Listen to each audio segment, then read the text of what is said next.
Saturday night, we call it Open Mind. And what a night we have in store for you tonight.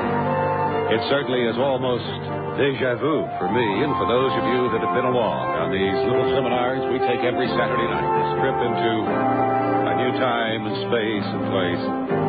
It'll be, some old friends will come for you. I remember back in that November day of 1979, the very first Open Mind show that I did. It was a new journey for me that night, and we want to pick up that journey. We talked about it a lot.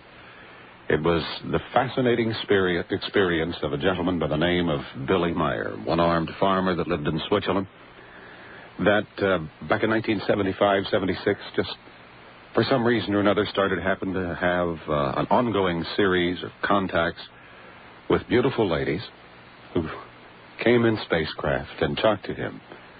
They identified themselves as being from the Pleiades star cluster, a planet up there called Hera.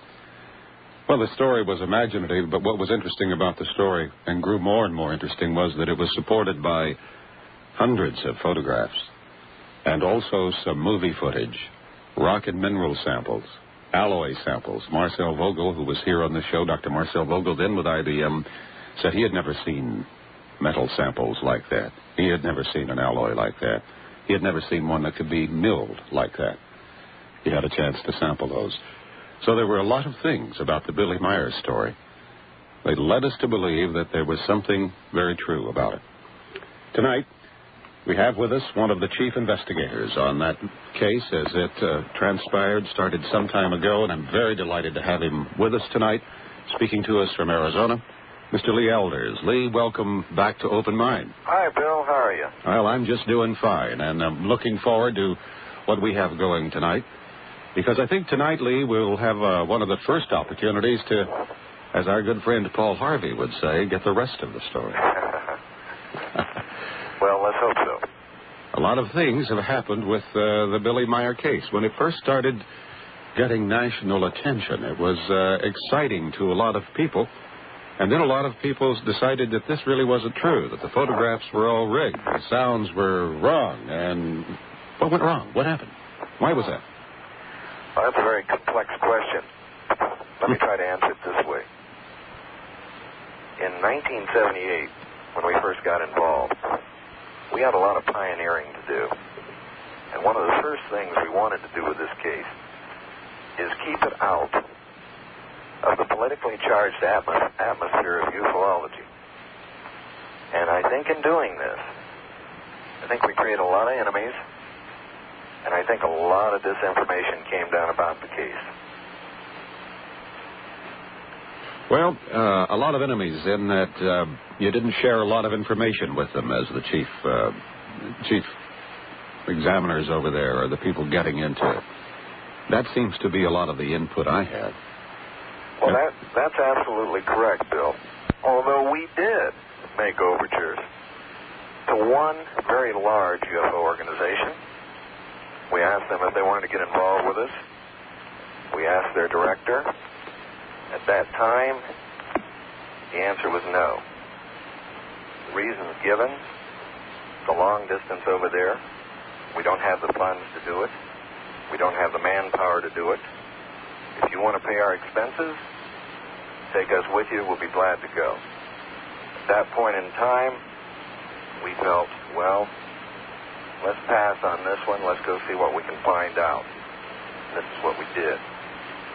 Later on, when we came back, we started bringing evidence, hard evidence back with us.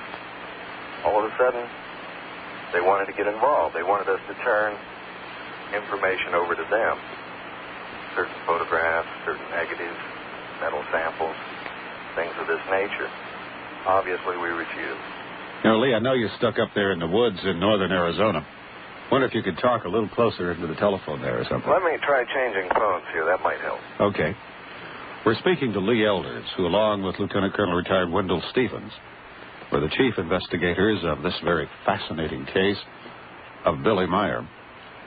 A case now in which there are a number of eyewitnesses. There have been some incredible things that have happened over there.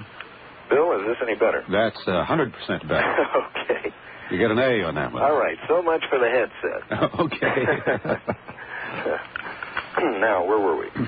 All right, so you were talking with one of the large UFO organizations, as my memory recalls, that was APRO, that they wanted to get involved after you'd started doing the spade work. Yes. And then what happened? Well, going back to that beginning, let's go back in a proper manner here. First of all, Wendell Stevens, retired Air Force colonel, been chasing UFOs for some 30 years. He approached us in 1977 and asked us to get involved with this case in Europe. Approaching us, meaning approaching Intercept, security firm that I own. I asked him, why did he want us involved? He said, well, I want professional investigators. We were honored at the time, but we were not interested.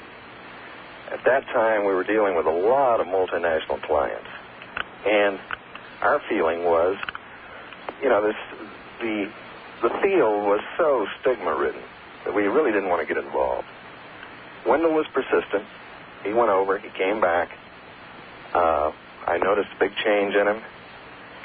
And at that point, we decided to throw our hat in the ring because he had brought back a lot of hard evidence. And this excited us. So then we jumped in. We got involved. Our first trip was April 1978.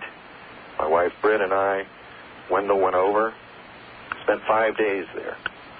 I was impressed by Meier, but I still wasn't convinced.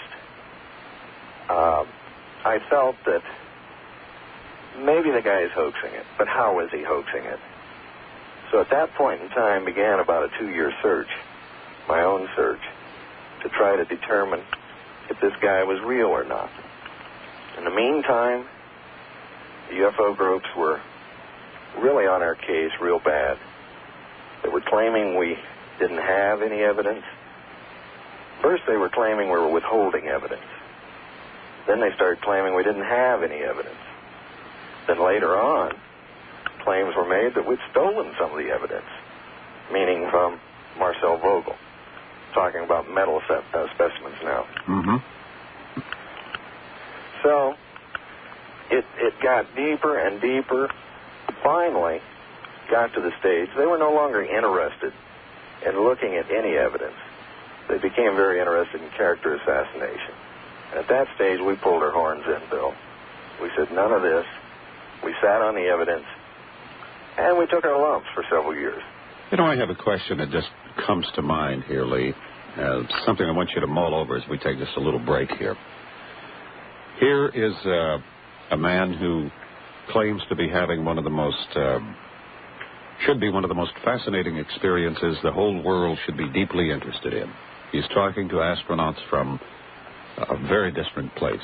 They are telling him many things about our beginnings, about our history, what's wrong in our society, how we can solve it. Have made offers to do a lot of things for us. And who is it that goes and investigates this? The governments? The Air Force? No, it's UFO groups. Why is that? If this is so, and he had that kind of information behind him, where was Uncle Sam? Where were people who could really, totally get involved and do a first-class job instead of, not that you didn't, but other than flying saucer groups who happen to have an interest in that. I'm Bill Jenkins, talking to Lee Elders tonight. We're talking about the UFO in general, but certainly the UFOs from Pleiades in particular. Is it that the investigation of something which had all of the earmarks of being vitally important to the world was left to just private individuals instead of getting the kind of attention you would think that it should have? In the beginning, this bothered me as much as anything because, Intercept had a track record. We had worked with various government agencies in the past. We knew their modus operandi in certain areas, but we couldn't really see anything on the surface here that indicated that they were involved, that they were interested in this case. But today, 5 years later, we're finding out a lot of things. We're finding out that there was a lot of behind-the-scenes activity going on. On the part of government? We think so, yes. Mm-hmm.